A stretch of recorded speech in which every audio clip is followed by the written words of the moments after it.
일제강점기, 6.25 전쟁, IMF 한국은 모든 걸 이겨냈다. 우리만 몰랐다. 미국이 충격적인 결정을 내렸습니다. 한국을 위협으로 분류하고 감시 대상으로 돌렸거든요. 그런데 세계에서 가장 강력한 군사 조직 펜타곤이 두려워한 건 한국의 무기가 아니었어요. 한국이 조용히 준비하고 있던 그 무언가였죠. 미국도 중국도 아직 모르는 다음 세계. 한국은 이미 그걸 보고 있었습니다. 도대체 미국을 떨게 한 그것이 무엇인지 바로 공개합니다. 한국의 저력이 자랑스럽다고 생각하시는 분들은 구독과 좋아요 꾹 눌러주세요. 펜타곤 지하 회의실에 들어섰을 때 이미 자리는 다 차 있었습니다. 저는 데이비드 체이스 국방부 전략분석국 중남미 담당으로 12년째 일하고 있어요. 오늘 브리핑 주제는 베네수엘라였죠. 복도를 걷는데 긴장감이 느껴졌습니다. 이런 분위기는 보통 때가 아니라는 신호였어요. 무거운 철문을 열고 들어서니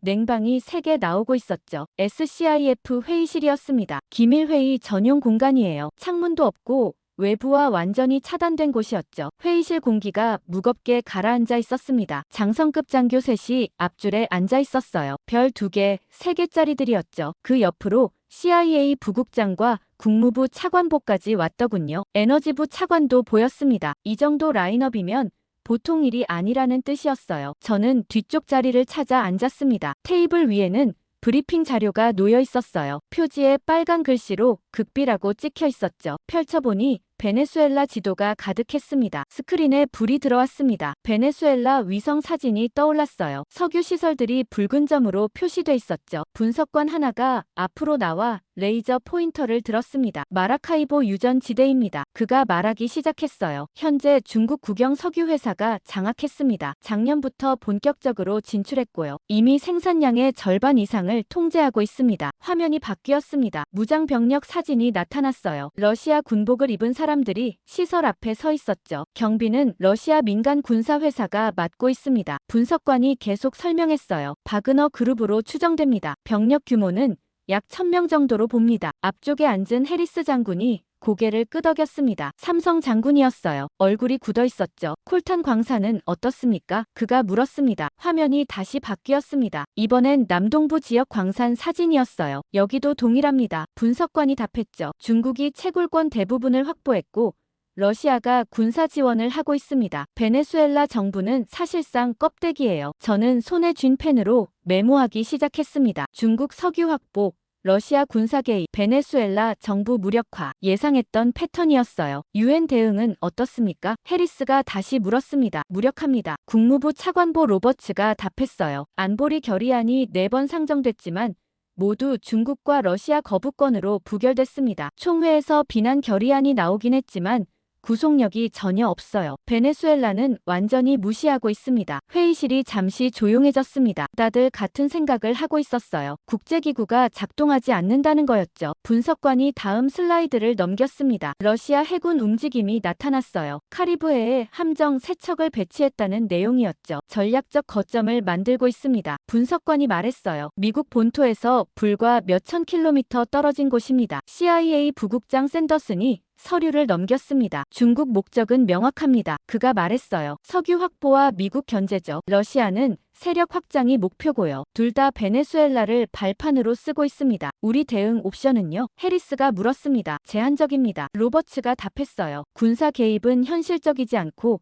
경제 제재는 이미 최대치입니다. 외교적 압박도 유엔이 막혀 있어서 효과가 없어요. 저는 브리핑 자료를 쭉 훑어봤습니다. 예상 시나리오라는 제목 아래 여러 경우의 수가 나열돼 있었어요. 모두 중국과 러시아 중심이었죠. 미국이 어떻게 대응하느냐의 문제였습니다. 20분쯤 지났을 때였습니다. 회의가 거의 끝나가는 분위기였어요. 결론은 뻔했죠. 상황을 주시하고 외교적 노력을 계속한다는 원론적인 방침이었습니다. 그때였습니다. 뒤쪽에 조용히 앉아있던 분석관 하나가 손을 들었어요. 젊은 여성이었는데 30 초반쯤 돼 보였습니다. 검은 머리에 안경을 쓰고 있었어요. 이름표를 보니 에밀리 장이라고 적혀 있었죠. 질문 있습니까? 해리스 장군이 물었습니다. 추가 분석 사항이 있습니다. 에밀리가 일어서며 말했어요. 공유해도 될까요? 장군이 고개를 끄덕였습니다. 에밀리가 앞으로 나가 자기 노트북을 꺼냈어요. 케이블을 연결하더니 화면에 뭔가를 띄우기 시작했죠. 저는 자세를 고쳐 앉았습니다. 뭔가 다른 얘기가 나올 것 같았거든요. 스크린이 깜빡이더니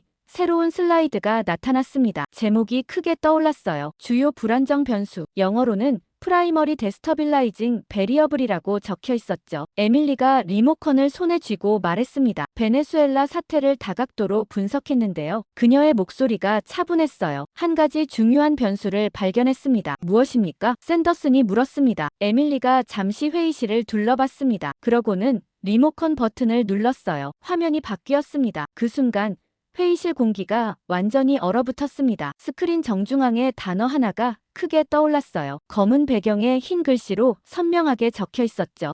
한국이라고요? 저는 눈을 의심했습니다. 베네수엘라 브리핑에 갑자기 한국이 나온 겁니까? 주변을 둘러보니 다들 비슷한 반응이었어요. 눈을 크게 뜨거나 미간을 찌푸린 얼굴들이었죠. 누군가 헛기침을 했습니다. 이게 무슨 얘기입니까? 해리스 장군이 날카롭게 물었습니다. 한국은 우리 동맹국입니다. 주한미군이 주둔하고 있는 나라예요. 베네수엘라와 무슨 관계가 있죠? 회의실이 술렁거리기 시작했습니다. 몇몇이 고개를 갸웃거렸어요. 옆자리 대령이 작게 웃으며 뭐라고 중얼거렸죠. 말이 안 된다는 표정이었습니다. 에밀리는 흔들리지 않았습니다. 그게 바로 문제입니다. 그녀가 차분하게 답했어요. 우리는 한국을 동맹으로만 봅니다. 하지만 이번 사태에서 한국은 예측 불가능한 변수로 작용하고 있어요. 예측 불가능하다고요? 로버츠가 반문했습니다. 한국은 우리 우산 아래 있는 나라예요. 독자적으로 뭘 한다는 겁니까? 바로 그겁니다. 에밀리가 말했어요. 한국은 독자적으로 움직이고 있습니다. 우리한테 보고도 없이요. 앞쪽에서 비웃는 소리가 들렸습니다. 한국이 뭘 하겠습니까? 누군가 말했어요. 작은 나라가 감히 독자적으로 뭘 한다는 거죠? 에너지부 차관도 고개를 저었습니다. 불쾌한 표정이었어요. 이건 시간 낭비 아닙니까? 한국 얘기는 여기서 왜 나오는 겁니까? 에밀리가 회의실을 쭉 둘러봤습니다. 그러고는 천천히 말했어요. 문제는 이겁니다. 한국은 이 전쟁을 전쟁으로 보지 않습니다. 전쟁으로 보지 않는다고요? 해리스가 되물었습니다. 그럼 뭘로 본다는 겁니까? 에밀리가 스크린을 가리켰습니다. 다른 걸로 봅니다. 그녀의 목소리가 낮아졌어요. 그래서 우리가 예측할 수 없는 방식으로 반응하고 있습니다. 회의실이 조용해졌습니다. 모두 에밀리를 쳐다보고 있었어요. 반신반의하는 표정들이었죠.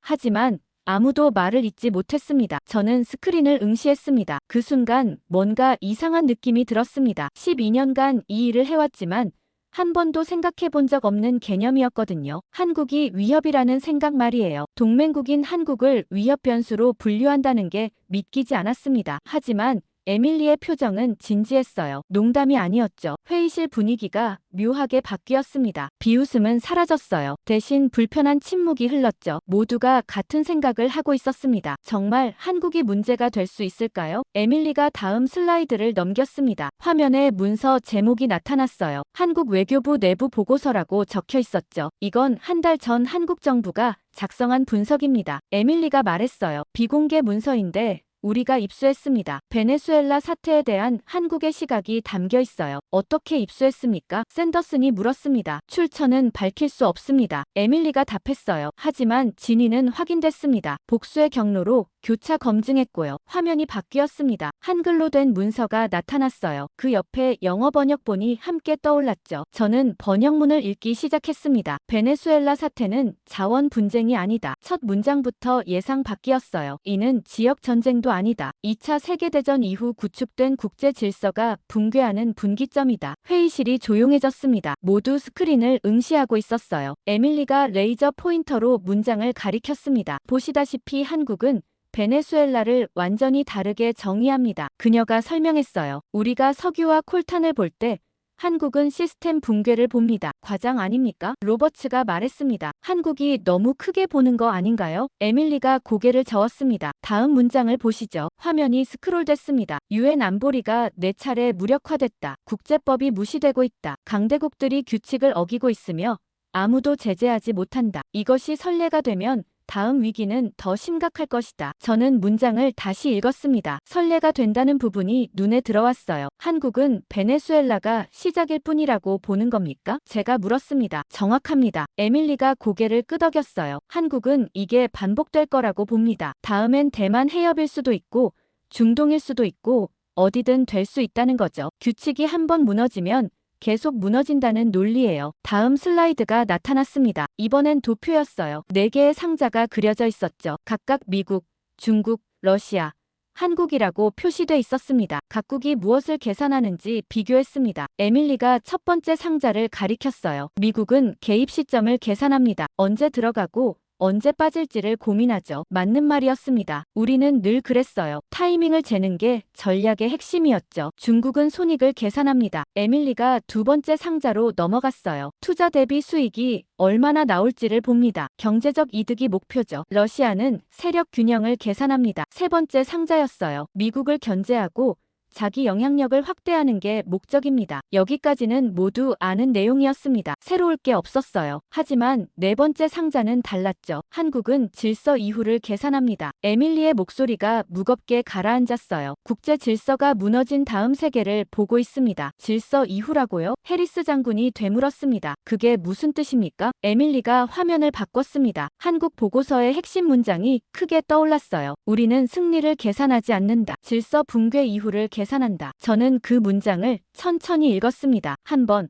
두 번 다시 읽었어요. 뭔가 섬뜩한 느낌이 들었죠. 무슨 의미입니까? 로버츠가 물었습니다. 한국은 이기려는 게 아니라는 겁니까? 승리가 의미 없다고 보는 겁니다. 에밀리가 답했어요. 국제 질서가 무너지면 누가 이기든 상관없어요. 모두가 위험해지니까요. 그래서 한국은 승리가 아니라 생존을 계산합니다. 회의실이 조용해졌습니다. 누군가 펜으로 테이블을 톡톡 두드리는 소리만 들렸어요. 저는 4개의 상자를 다시 봤습니다. 미국, 중국, 러시아는 모두 뭔가를 얻으려 하고 있었어요. 석유든 영향력이든 이익이든요. 하지만 한국은 달랐습니다. 잃지 않으려는 거였죠. 그게 왜 문제입니까? 앞쪽에 앉은 대령이 물었습니다. 생존을 생각하는 게 잘못된 건 아니잖아요. 문제는 방법입니다. 에밀리가 말했어요. 생존을 위해 한국이 선택할 수 있는 행동은 우리가 예측할 수 없습니다. 다음 슬라이드가 나타났습니다. 한국의 가능한 행동이라는 제목 아래 여러 시나리오가 나열돼 있었어요. 중립선언, 독자 외교, 비동맹 국가들과 연대, 새로운 공급망 구축, 군사력 증강. 저는 목록을 읽어 내려갔습니다. 모두 우리와 상의 없이 할 수 있는 것들이었어요. 동맹 체계 밖의 행동들이었죠. 이건 가설입니까? 샌더슨이 날카롭게 물었습니다. 아니면 실제로 움직이고 있다는 겁니까? 움직이고 있습니다. 에밀리가 단호하게 답했어요. 이미 시작됐어요. 화면에 새로운 자료가 나타났습니다. 한국 외교 일정표였어요. 날짜와 장소, 만난 사람들이 빼곡하게 적혀 있었죠. 지난 석 달간 한국 외교부 장관이 남미를 3차례 방문했습니다. 에밀리가 설명했어요. 콜롬비아, 칠레, 브라질, 모두 베네수엘라 주변국들이죠. 공식 이유는 경제 협력이었지만 실제 논의 주제는 달랐습니다. 뭐였습니까? 해리스가 물었습니다. 질서 붕괴 대비였습니다. 에밀리가 답했어요. 유엔이 작동하지 않을 때 어떻게 협력할 것인가에 대한 논의였어요. 새로운 틀을 만들자는 제안이었죠. 저는 놀라서 몸을 앞으로 기울였습니다. 한국이 유엔 밖에서 새로운 협력 체계를 만들고 있다는 겁니까? 에밀리가 다음 화면을 띄웠습니다. 한국 산업부 문서였어요. 콜탄 대체 공급망이라는 제목이 보였죠. 동시에 산업 재편도 진행 중입니다. 에밀리가 계속 말했어요. 베네수엘라산 콜탄에 의존하지 않는 공급망을 구축하고 있어요. 호주, 아프리카, 동남아시아로 다각화하고 있습니다. 중국 독점을 피하려는 거죠. 이건 경제적 상식 아닙니까? 로버츠가 말했습니다. 리스크 분산은 당연한 거예요. 속도가 문제입니다. 에밀리가 강조했어요. 베네수엘라 사태가 터지기 전부터 준비했어요. 예측하고 있었다는 뜻입니다. 회의실이 술렁거렸습니다. 한국이 미리 알고 있었다는 겁니까? 누군가 물었어요. 예측했습니다. 에밀리가 정정했어요. 언젠가 이런 일이 일어날 거라고 봤던 거죠. 그래서 준비한 겁니다. 저는 화면을 응시했습니다. 날짜들이 눈에 들어왔어요. 한국의 움직임은 베네수엘라 사태가 터지기 반년 전부터 시작됐더군요. 에밀리가 마지막 슬라이드를 띄웠습니다. 결론이라는 제목이 크게 나타났어요. 그 아래 한 문장이 적혀 있었습니다. 한국은 동맹이 아니라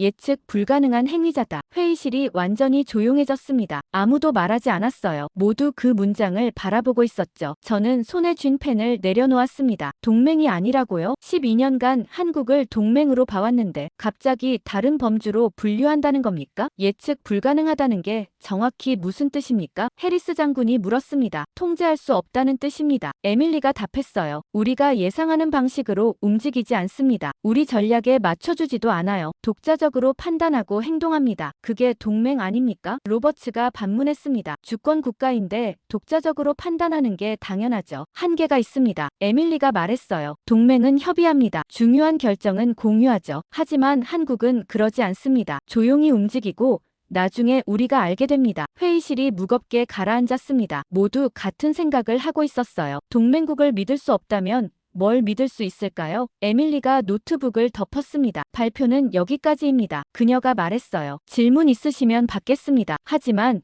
아무도 손을 들지 않았습니다. 질문할 말이 떠오르지 않았던 거예요. 한국이 위협이라는 개념 자체가 너무 낯설었죠. 저는 창밖을 봤습니다. 펜타곤 정원이 보였어요. 평화로운 오후였죠. 하지만 이 회의실 안은 달랐습니다. 모든 게 흔들리고 있었어요. 회의가 끝나고 모두 자리에서 일어났습니다. 하지만 분위기가 이상했어요. 평소처럼 잡담하며 나가는 사람이 없었죠. 다들 말없이 서류를 챙겨 회의실을 빠져나갔습니다. 저도 브리핑 자료를 들고 복도로 나왔어요. 형광등 불빛이 차갑게 느껴졌죠. 엘리베이터를 기다리는데 샌더슨이 다가왔습니다. 체이스, 잠깐 얘기 좀 하죠. 그가 말했어요. 제 사무실로 오시죠. 3층 CIA 연락 사무실이었습니다. 문을 닫고 들어가니 샌더슨이 책상에 기댔어요. 아까 발표 어떻게 봤습니까? 그가 물었습니다. 솔직히 당황스럽습니다. 제가 답했어요. 한국을 그런 식으로 본 적이 없어서요. 저도 마찬가지예요. 샌더슨이 한숨을 쉬었습니다. 근데 에밀리 분석이 틀렸다고 보기 어렵더군요. 자료가 너무 구체적이었어요. 정말 한국이 문제일까요? 제가 조심스럽게 물었습니다. 문제라기보다는요. 샌더슨이 말을 고르며 말했어요. 변수죠. 통제 안 되는 변수. 그게 제일 무섭습니다.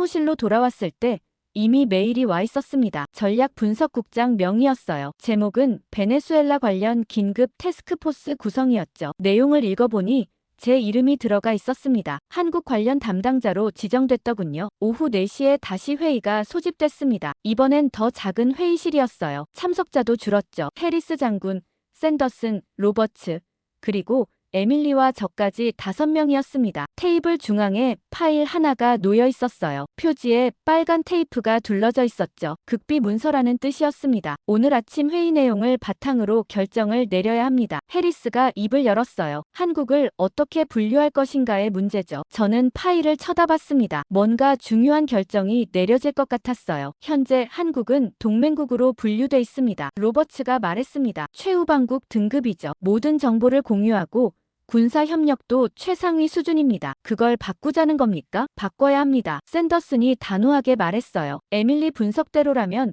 한국은 예측 불가능합니다. 그런 국가한테 모든 정보를 줄 순 없어요. 저는 손을 들었습니다. 그럼 어떤 등급으로 내리자는 겁니까? 새 등급이 필요합니다. 해리스가 중앙의 파일을 펼쳤어요. 동맹국이지만 전략적 리스크가 있는 국가. 영어로는 얼라이드 스테이트 대시 스트래티직 리스크라고 적혀 있었죠. 회의실이 조용해졌습니다. 동맹국의 리스크라는 딱지를 붙인다는 게 믿기지 않았어요. 이건 사실상 감시 대상으로 분류하는 겁니다. 로버츠가 말했습니다. 동맹한테 이런 짓을 해도 됩니까? 안전을 위해서입니다. 샌더슨이 답했어요. 한국이 뭘 하는지 모르면 우리도 위험해집니다. 파악해야 해요. 저는 파일을 들여다봤습니다. 새 등급의 세부 내용이 적혀 있었어요. 정보 공유 제한, 군사 기밀 접근 통제, 외교 움직임 모니터링 강화. 하나씩 읽어 내려가는데 가슴이 답답했죠. 우리는 언제부터 동맹을 감시하기 시작한 걸까요? 제가 중얼거렸습니다. 뭐라고요? 해리스가 물었습니다. 아무것도 아닙니다. 저는 고개를 저었어요. 하지만 머릿속은 복잡했습니다. 12년간 중남미를 담당하면서 많은 나라를 봤어요. 적대국도 있었고 우방국도 있었죠. 하지만 동맹국을 감시 대상으로 분류한 건 처음이었습니다. 한국이 왜 이렇게까지 위험합니까? 로버츠가 물었습니다. 실제로 뭘 잘못한 게 있나요? 에밀리가 노트북을 열었습니다. 화면에 지도가 나타났어요. 문제는 능력입니다. 그녀가 설명하기 시작했어요. 한국은 작은 나라지만 위치가 중요합니다. 중국, 러시아, 일본 사이에 있죠. 그래서요. 그 위치에서 한국이 움직이면 동아시아 전체가 흔들립니다. 에밀리가 계속 말했어요. 한국은 반도체 생산 능력도 있고 조선 기술도 있습니다. 군사력도 무시 못해요. 이 모든 걸 독자적으로 쓸 수 있다면 어떻게 됩니까? 저는 지도를 응시했습니다. 한반도가 작은 점처럼 보였지만 주변은 강대국들로 둘러싸여 있었어요. 해리스가 팔짱을 꼈습니다. 한국은 전쟁을 시작하지 않습니다. 그가 천천히 말했어요. 역사적으로 그랬죠. 방어적인 나라예요. 맞습니다. 에밀리가 고개를 끄덕였어요. 하지만 전쟁이 나면 누가 이길지 결정할 수 있습니다. 에밀리의 목소리가 낮아졌어요. 한국이 어느 편을 드느냐에 따라 판이 완전히 달라져요. 저는 그 말을 곱씹었습니다. 전쟁을 시작하지는 않지만 결과를 좌우할 수 있다는 뜻이었죠. 그게 오히려 더 위험한 거였습니다. 구체적인 시나리오를 봅시다. 샌더슨이 말했습니다. 만약 대만 해협에서 전쟁이 나면요. 한국이 중립을 선언할 수 있습니다. 에밀리가 답했어요. 그러면 주한미군 기지 사용이 불가능해집니다. 우리 작전 능력이 절반으로 줄어들죠. 한국이 그럴 리 없습니다. 로버츠가 반박했어요. 동맹 조약이 있잖아요. 조약은 해석하기 나름입니다. 에밀리가 말했어요. 한국은 자위권만 행사한다고 주장할 수 있어요. 남의 전쟁에 끼어들 의무는 없다고요. 회의실이 무겁게 가라앉았습니다. 가능한 시나리오였어요. 법적으로 문제없는 주장이었죠. 반대 시나리오도 있습니다. 에밀리가 계속 말했어요. 한국이 적극 개입을 선택하면요. 그러면 중국이 직접 위협을 느낍니다. 전쟁이 더 커질 수 있어요. 어느 쪽이든 문제라는 겁니까? 제가 물었습니다. 통제할 수 없다는 게 문제입니다. 샌더슨이 답했어요. 한국이 우리 전략에 맞춰 움직이지 않으면 모든 계획이 틀어집니다. 해리스가 파일을 덮었습니다. 결론은 명확합니다. 그가 말했어요. 한국을 파악해야 합니다. 뭘 생각하고 뭘 준비하는지 알아야 해요. 어떻게 하시겠습니까? 로버츠가 물었습니다. 현장 확인입니다. 해리스가 저를 쳐다봤어요. 체이스.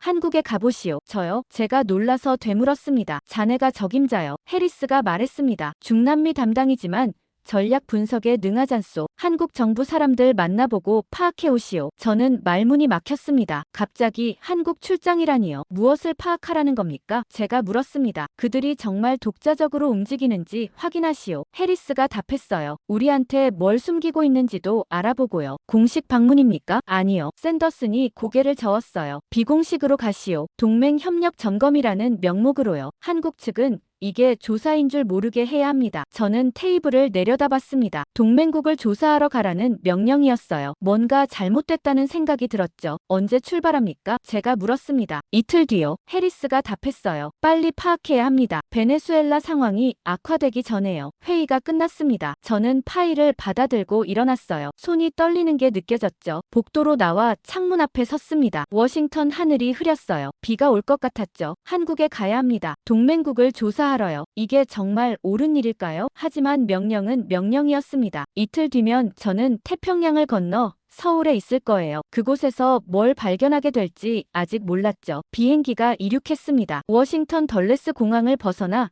서쪽으로 향하고 있었어요. 창밖으로 구름이 빠르게 지나갔죠. 저는 좌석에 앉아 안전벨트를 풀었습니다. 14시간 비행이었어요. 태평양을 건너 서울까지 가는 긴 여정이었죠. 기내가 어두워졌습니다. 사람들이 하나둘 잠들기 시작했어요. 저는 잠이 오지 않았습니다. 머릿속이 복잡했거든요. 가방에서 브리핑 파일을 꺼냈습니다. 두꺼운 봉투였어요. 펜타곤에서 출발 전날 받은 거였죠. 표지에 극비 도장이 찍혀 있었습니다. 한국 관련 자료가 빼곡하게 들어있었어요. 외교 문서, 군사 협력 현황, 경제 데이터 모두 제가 파악해야 할 내용들이었죠. 첫 페이지를 펼쳤습니다. 한국 개황이라는 제목이 적혀 있었어요. 인구 5천만, 면적은 한반도 남쪽 절반, 수도 서울, 기본 정보들이었죠. 저는 이미 알고 있는 내용이었습니다. 다음 페이지로 넘겼어요. 주요 산업 현황이 나왔습니다. 반도체, 조선, 자동차, 전자제품, 한국이 잘하는 분야들이었어요. 세계 시장 점유율도 높았죠. 기술 좋은 나라라는 생각이 들었습니다. 사실 저는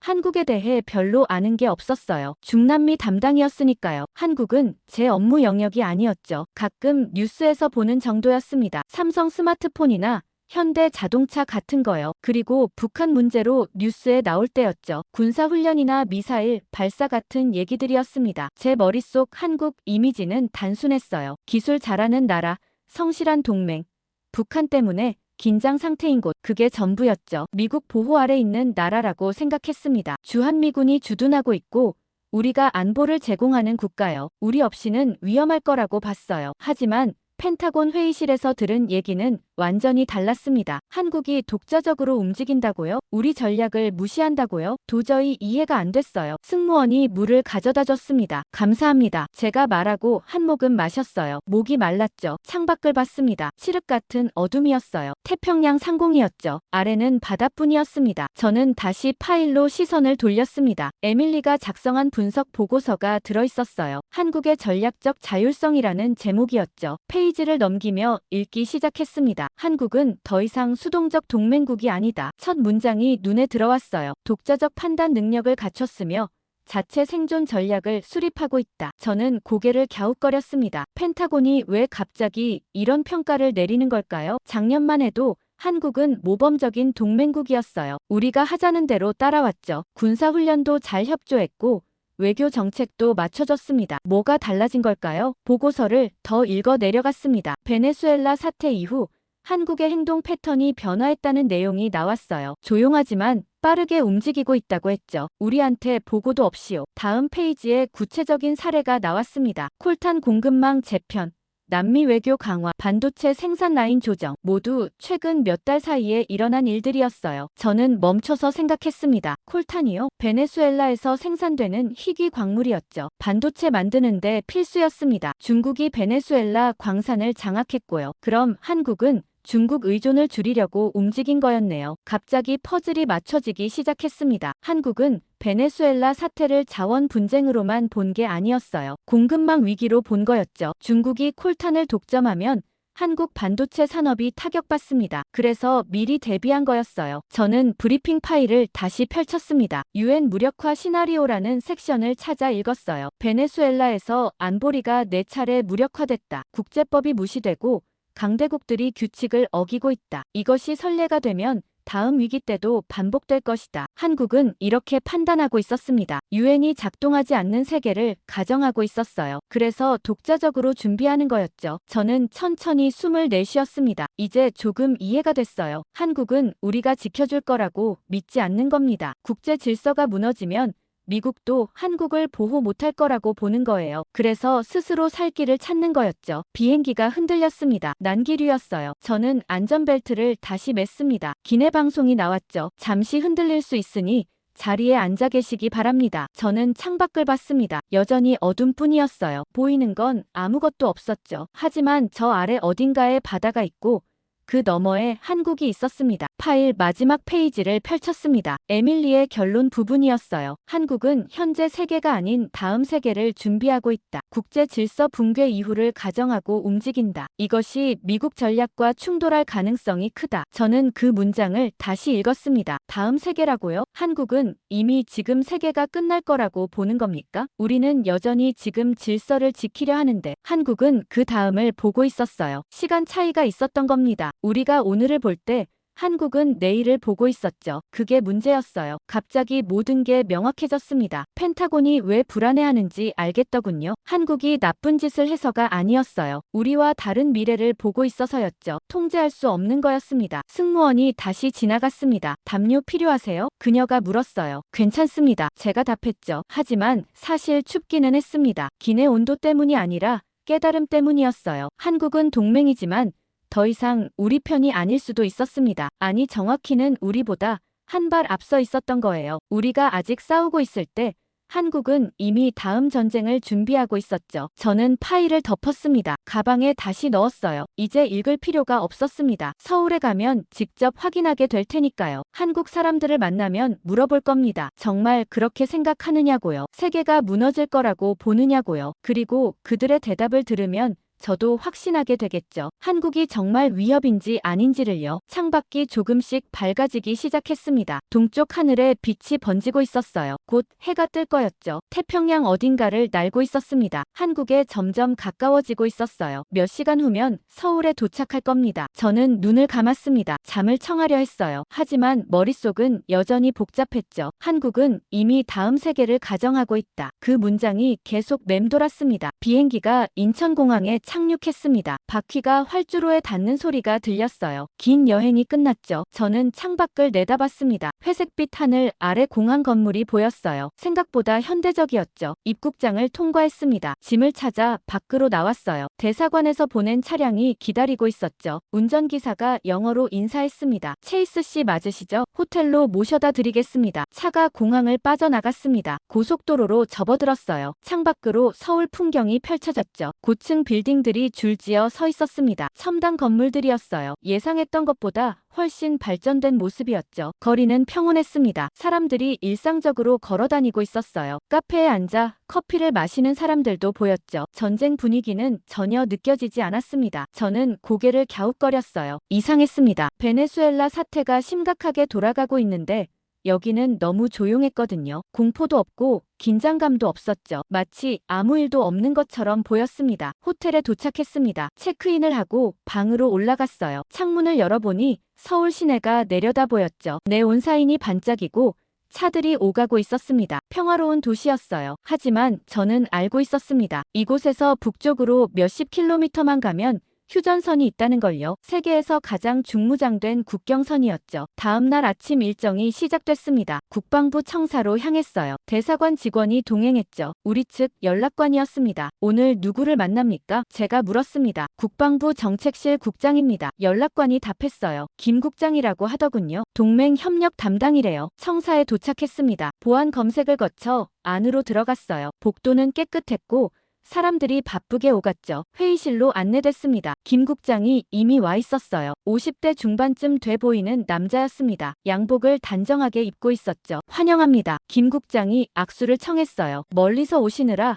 수고 많으셨습니다. 감사합니다. 저는 악수를 받으며 답했어요. 만나 뵙게 돼 영광입니다. 자리에 앉았습니다. 테이블 위에 차가 놓여 있었어요. 김 국장이 먼저 입을 열었습니다. 동맹 협력 점검차 오셨다고 들었습니다. 무엇을 확인하고 싶으신지요? 저는 준비한 질문을 꺼냈습니다. 베네수엘라 사태에 대한 한국 입장이 궁금합니다. 김 국장이 고개를 끄덕였어요. 우려스러운 상황이죠. 국제 질서가 도전받고 있습니다. 그게 한국한테는 어떤 의미입니까? 제가 물었습니다. 저는 그의 반응을 주의 깊게 살폈어요. 당연히 중요하죠. 김 국장이 차분하게 답했습니다. 우리도 국제 질서 속에서 사는 나라니까요. 하지만 과장할 필요는 없다고 봅니다. 과장할 필요가 없다고요? 네. 김 국장의 목소리에는 동요가 없었어요. 세상은 늘 불안정했습니다. 새로운 일은 아니에요. 저는 놀랐습니다. 유엔이 무력화되고 강대국들이 규칙을 무시하는데 새로운 일이 아니라고요? 한국은 대비하고 있습니까? 제가 다시 물었습니다. 늘 대비하고 있습니다. 김 국장이 담담하게 말했어요. 우리는 분단국가예요. 준비는 일상이죠. 그 말에 저는 잠시 멈췄습니다. 분단국가라는 단어가 귀에 꽂혔어요. 한국은 여전히 전쟁 중인 나라였죠. 정전 상태일 뿐이었습니다. 구체적으로 어떻게 대비합니까? 제가 물었습니다. 공급망 다각화,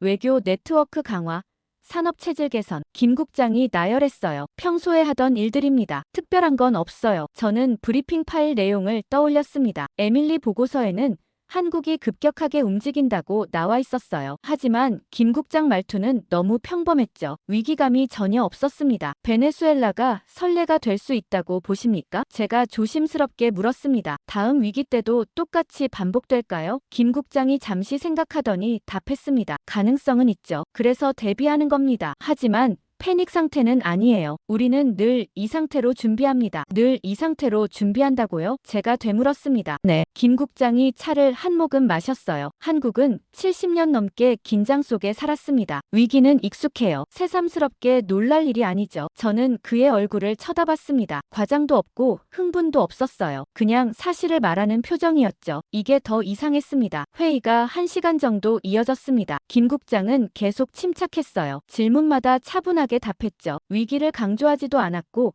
두려움을 드러내지도 않았습니다. 그냥 준비하고 있다고만 했어요. 회의가 끝나고 청사를 나왔습니다. 차에 타니 연락관이 물었어요. 어떠셨습니까? 이상합니다. 제가 답했죠. 너무 침착해요. 연락관이 웃었습니다. 한국 사람들은 원래 그래요. 위기에 익숙하거든요. 저는 창밖을 봤습니다. 서울거리가 여전히 평온했어요. 사람들이 웃으며 걸어다니고 있었죠. 이해가 안 됐습니다. 왜 이렇게 침착할 수 있는 걸까요? 베네수엘라에서 국제 질서가 무너지고 있는데요. 유엔이 작동하지 않고 강대국들이 규칙을 무시하는데요. 한국은 마치 일상인 것처럼 반응하고 있었습니다. 저녁에 호텔로 돌아왔습니다. 방에 앉아 노트를 펼쳤어요. 오늘 회의 내용을 정리하기 시작했죠. 한국 측 반응 과도하게 침착함, 위기감 없음, 준비는 한다고 하지만 구체적 내용 불명확, 늘 이 상태로 산다는 답변. 펜을 내려놓고 생각했습니다. 에밀리 분석이 맞는 걸까요? 한국이 정말 독자적으로 뭔가 준비하고 있는 걸까요? 아니면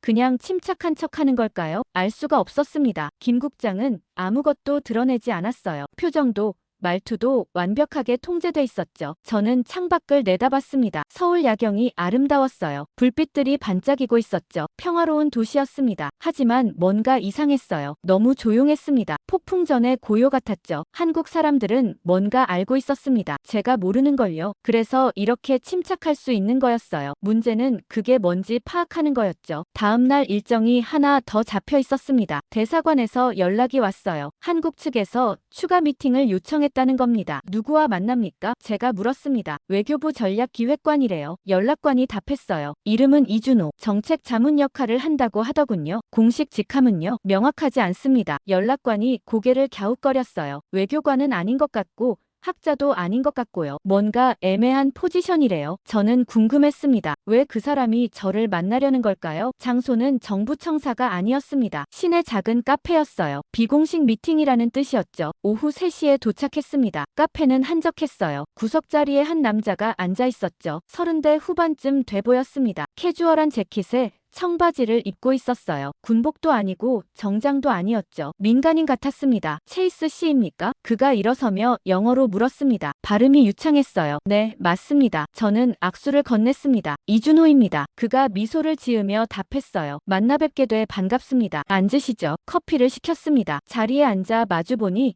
그의 인상이 특이했어요. 관료 같지 않았죠. 군인도 아니었고요. 오히려 엔지니어나 연구원 같은 느낌이었습니다. 안경을 쓰고 있었고 표정이 차분했어요. 어떤 일을 하십니까? 제가 먼저 물었습니다. 전략을 짭니다. 이준호가 간단하게 답했어요. 정부한테 조언하는 일이죠. 구체적으로는요? 글쎄요. 그가 커피를 한 모금 마셨습니다. 미래를 예측하고 대비책을 세우는 일이에요. 저는 그를 관찰했습니다. 말투가 신중했어요. 단어를 골라서 쓰는 사람이었죠. 베네수엘라 사태에 대해 얘기하고 싶습니다. 제가 본론으로 들어갔어요. 한국 입장이 궁금해서요. 이준호가 고개를 끄덕였습니다. 그래서 제가 연락드렸죠. 어제 김 국장님 만나셨죠? 네. 저는 답했습니다. 그런데 이상했어요. 너무 침착하시더군요. 한국 사람들은 원래 그래요. 이준호가 웃었습니다. 위기에 익숙하거든요. 하지만 이건 다른 위기 아닙니까? 제가 반문했습니다. 유엔이 무력화되고 국제법이 무시되는 상황인데요. 맞습니다. 이준호의 표정이 진지해졌어요. 그래서 중요한 겁니다. 왜 그렇게 중요합니까? 제가 물었습니다. 베네수엘라는 한국에서 멀잖아요. 직접적인 위협도 아니고요. 이준호가 잠시 말을 멈췄습니다. 창밖을 보더니 천천히 답했어요. 거기서 유엔이 무력화되면 세계는 다시 힘으로 돌아갑니다. 힘으로 돌아간다고요? 네. 이준호가 저를 똑바로 쳐다봤습니다. 규칙이 사라지면 힘만 남아요. 강한 나라가 약한 나라를 짓밟게 됩니다. 그게 한국한테는 생존의 문제죠. 저는 그의 눈을 봤습니다. 진심이 담겨 있었어요. 공포나 과장이 아니라 냉철한 분석이었죠. 전쟁을 막으려는 겁니까? 제가 물었습니다. 이준호가 고개를 저었습니다. 전쟁은 막을 수 없어요. 그가 조용히 말했어요. 이미 시작됐으니까요. 이미요? 베네수엘라가 바로 전쟁입니다. 이준호가 설명했어요. 총은 안 쏘지만 전쟁이에요. 규칙을 무시하고 힘으로 밀어붙이는 거죠. 중국도 러시아도 심지어 미국도 그렇게 하고 있어요. 저는 할 말이 없었습니다. 미국도 그렇다는 말이 가슴에 박혔거든요. 그럼 뭘 하려는 겁니까? 제가 다시 물었습니다. 전쟁이 이미 시작됐다면요? 전쟁이 터졌을 때 세계가 붕괴하지 않게 하려는 겁니다. 이준호가 단호하게 말했어요. 완전히 무너지면 모두가 죽어요. 한국도, 미국도, 중국도요. 그래서 최소한의 질서는 유지해야 합니다. 저는 그 말을 곱씹었습니다. 전쟁을 막는 게 아니라 붕괴를 막는다고요? 차원이 달랐습니다. 우리는 여전히 베네수엘라 석유 얘기를 하고 있었는데 한국은 세계 붕괴를 얘기하고 있었어요. 어떻게 막습니까? 제가 물었습니다. 준비입니다. 이준호가 답했어요. 질서가 무너져도 살아남을 수 있게 준비하는 거죠. 공급망도 외교도 군사력도요. 모두 독자적으로 작동할 수 있어야 합니다. 미국 도움 없이요? 네. 이준호가 주저없이 답했습니다. 위기가 오면 미국도 한국을 못 도와줄 수 있어요. 그때 우리가 혼자 서 있어야 합니다. 저는 충격을 받았습니다. 한국이 미국을 믿지 않는다는 얘기였어요. 동맹을 의심하고 있었죠. 미국을 불신합니까? 제가 조심스럽게 물었습니다. 불신이 아닙니다. 이준호가 고개를 저었어요. 현실입니다. 미국도 자기 나라가 우선이에요. 위기가 극심해지면 동맹보다 본토를 선택할 겁니다. 당연한 일이죠. 저는 반박할 말이 없었습니다. 사실이었거든요. 극단적 상황에서는 우리도 자국 이익을 먼저 생각할 거였어요. 그래서 한국은 독자적으로 움직이는 겁니까? 제가 물었습니다. 생존하려면 어쩔 수 없습니다. 이준호가 답했어요. 우리는 작은 나라예요. 북쪽에 북한이 있고 서쪽에 중국이 있죠. 질서가 무너지면 가장 먼저 위험해지는 곳이 한국입니다. 저는 지도를 떠올렸습니다. 한반도는 정말 위험한 위치였어요. 강대국들로 둘러싸여 있었죠. 베네수엘라가 선례가 되면요? 제가 물었습니다. 다음은 대만 해협일 수 있습니다. 이준호가 차분하게 말했어요. 중국이 대만을 압박하고 미국이 개입하면 한국도 휘말려요. 유엔이 또 무력화되고 규칙이 또 무시되겠죠. 그 다음은요? 중동. 동유럽, 아프리카 어디든 될 수 있어요. 이준호가 계속 말했습니다. 한번 무너진 질서는 계속 무너집니다. 그래서 지금 준비해야 하는 거예요. 나중엔 늦어요. 저는 커피잔을 내려놓았습니다. 이준호는 전쟁을 막으려는 게 아니었어요. 전쟁 후를 준비하고 있었죠. 아니, 정확히는 세계 질서 붕괴 후를 준비하고 있었습니다. 펜타곤 회의실에서 에밀리가 했던 말이 떠올랐습니다. 한국은 승리를 계산하지 않는다. 질서 붕괴 이후를 계산한다. 정확히 그 얘기였어요. 이준호는 바로 그 일을 하는 사람이었습니다. 미국은 어떻게 봅니까? 이준호가 제게 물었습니다. 베네수엘라를요? 저는 솔직하게 답했습니다. 우리는 자원 분쟁으로 봅니다. 석유와 콜탄을 누가 차지하느냐의 문제로요. 이준호가 고개를 끄덕였습니다. 알고 있습니다. 그래서 미국과 한국은 다른 걸 보고 있어요. 미국은 지금 전쟁을 보고 한국은 다음 세계를 봅니다. 저는 할 말이 없었습니다. 정확한 지적이었거든요. 카페를 나왔습니다. 서울 거리를 걸으며 저는 생각에 잠겼어요. 이준호는 두렵지 않은 것 같았습니다. 오히려 차분했죠. 왜냐하면 이미 준비하고 있었으니까요. 한국은 세계가 무너져도 살아남을 계획을 세우고 있었습니다. 그게 바로 펜타곤이 두려워하는 이유였죠. 호텔로 돌아오는 길이었습니다. 차 안에서 휴대폰이 울렸어요. 이준호였습니다. 내일 시간 있으십니까? 그가 물었어요. 보여드릴 게 있습니다. 무엇입니까? 제가 물었습니다. 전화로는 어렵습니다. 이준호가 답했어요. 직접 만나서 말씀드리죠. 다음 날 아침 약속 장소로 갔습니다. 외교부 청사 근처 작은 회의실이었어요. 이준호가 노트북을 펼쳐놓고 기다리고 있었죠. 앉으시죠. 그가 말했습니다. 어제 얘기 계속하고 싶어서요. 저는 자리에 앉았습니다. 이준호가 노트북 화면을 돌려 보여줬어요. 파워포인트 슬라이드였죠. 세계대전에 대해 어떻게 생각하십니까? 이준호가 물었습니다. 전쟁이죠. 제가 답했어요. 나라끼리 싸우는 거요. 대부분 사람들이 그렇게 생각합니다. 이준호가 고개를 끄덕였어요. 전차가 굴러가고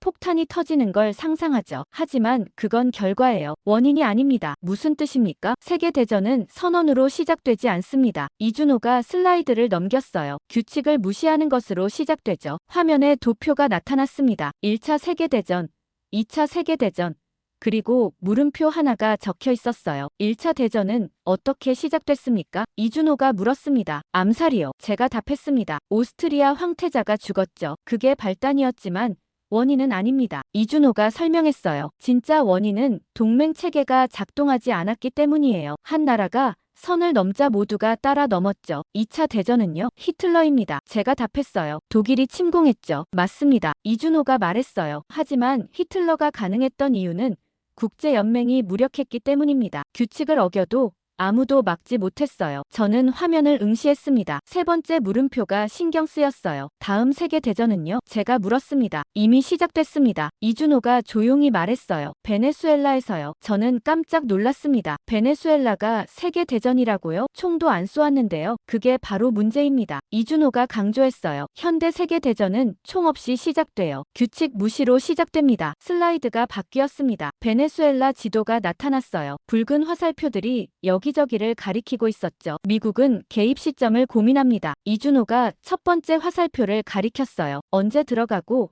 언제 빠질지를 계산하죠. 중국은 경제 이익을 봅니다. 두 번째 화살표였어요. 석유와 콜탄을 얼마나 가져갈지 계산해요. 러시아는 세력 균형을 생각합니다. 세 번째 화살표였죠. 미국을 견제할 기회로 보고 있어요. 모두 자기 이익만 봅니다. 이준호가 말했어요. 그리고 그 과정에서 규칙을 무시하고 있죠. 유엔 결의안을 거부하고 국제법을 어기고 있습니다. 맞습니다. 제가 인정했어요. 하지만 그게 세계대전입니까? 이준호가 저를 똑바로 쳐다봤습니다. 베네수엘라는 시험장입니다. 그가 천천히 말했어요. 미국, 중국, 러시아가 규칙을 무시해도 되는지 테스트하는 곳이죠. 여기서 성공하면 다음에도 똑같이 할 겁니다. 선례가 된다는 말입니까? 네. 이준호가 고개를 끄덕였습니다. 한번 무너진 규칙은 계속 무너져요. 다음은 대만, 그 다음은 중동.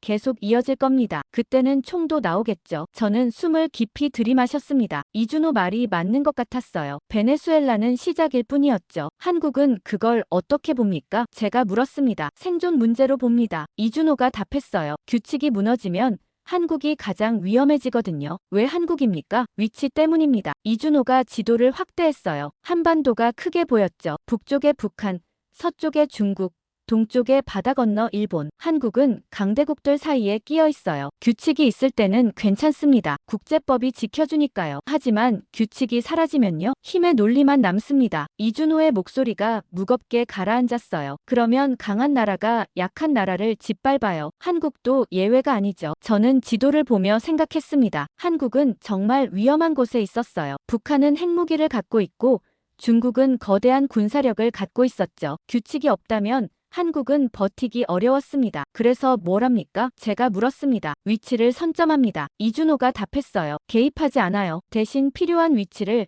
미리 차지하는 겁니다. 무슨 위치입니까? 공급망, 외교 네트워크, 기술 우위. 이준호가 설명했어요. 전쟁이 터지기 전에 이미 자리를 잡는 거죠. 그러면 누가 이기든 한국은 필요한 나라가 됩니다. 저는 놀랐습니다. 승리를 노리는 게 아니라 필요한 존재가 되겠다는 전략이었어요. 예를 들어볼까요? 이준호가 슬라이드를 넘겼습니다. 콜탄입니다. 화면에 광물 사진이 나타났어요. 베네수엘라산 콜탄은 중국이 장악했습니다. 이준호가 말했어요. 그럼 한국은 어떻게 할까요? 다른 공급처를 찾겠죠. 제가 답했습니다. 맞습니다. 이준호가 지도를 띄웠어요. 호주, 아프리카, 동남아시아에 붉은 점들이 찍혀 있었죠. 이미 계약했습니다. 베네수엘라 사태 전부터요. 중국 독점을 피한 겁니다. 현명하네요. 제가 말했습니다. 이게 위치 선점입니다. 이준호가 설명했어요. 전쟁에 개입하지 않아요. 하지만 전쟁 후에도 작동할 수 있게 준비하는 겁니다. 다른 예도 있습니까? 반도체입니다. 이준호가 다음 화면을 보여줬어요. 한국은 세계 반도체 생산에서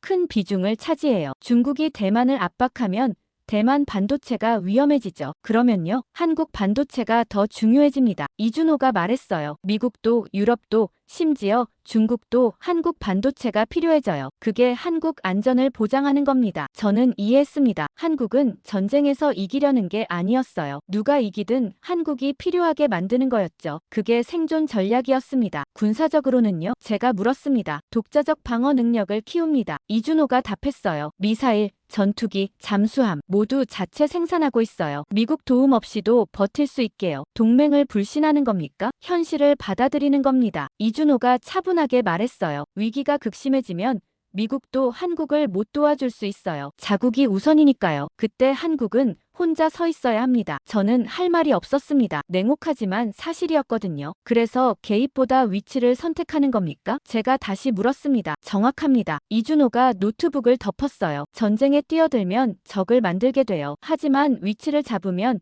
모두에게 필요한 존재가 됩니다. 그게 작은 나라의 생존법이죠. 회의실을 나왔습니다. 복도를 걸으며 저는 깊이 생각했어요. 한국의 논리가 명확해졌습니다. 세계대전은 총 쏘는 걸로 시작되지 않아요. 규칙 무시로 시작되죠. 베네수엘라가 바로 그 시작이었습니다. 그리고 한국은 이미 다음을 준비하고 있었어요. 위치를 선점하고 필요한 존재가 되는 것으로요. 펜타곤이 왜 불안해하는지 이제 완전히 이해했습니다. 한국은 우리 전략에 맞춰 움직이지 않았어요. 독자적인 계산으로 움직이고 있었죠. 통제할 수 없었습니다. 다음 날 이준호에게서 문자가 왔습니다. 오늘 특별한 곳을 보여드리고 싶습니다. 아침 8시에 호텔 앞에서 만나죠. 저는 준비를 하고 로비로 내려갔습니다. 이준호가 차 한 대와 함께 기다리고 있었어요. 운전기사도 함께였죠. 어디 갑니까? 제가 물었습니다. 보시면 알게 될 겁니다. 이준호가 차 문을 열며 말했어요. 견학 일정이라고 생각하시면 됩니다. 차에 탔습니다. 시동이 걸리고 출발했어요. 서울 시내를 빠져나가기 시작했죠. 북쪽으로 향하고 있었습니다. 창밖으로 고층 빌딩들이 지나갔어요. 아침 출근 시간이라 도로가 붐볐죠. 사람들이 지하철역으로 걸어가고 있었습니다. 평범한 일상이었어요. 30분쯤 지나자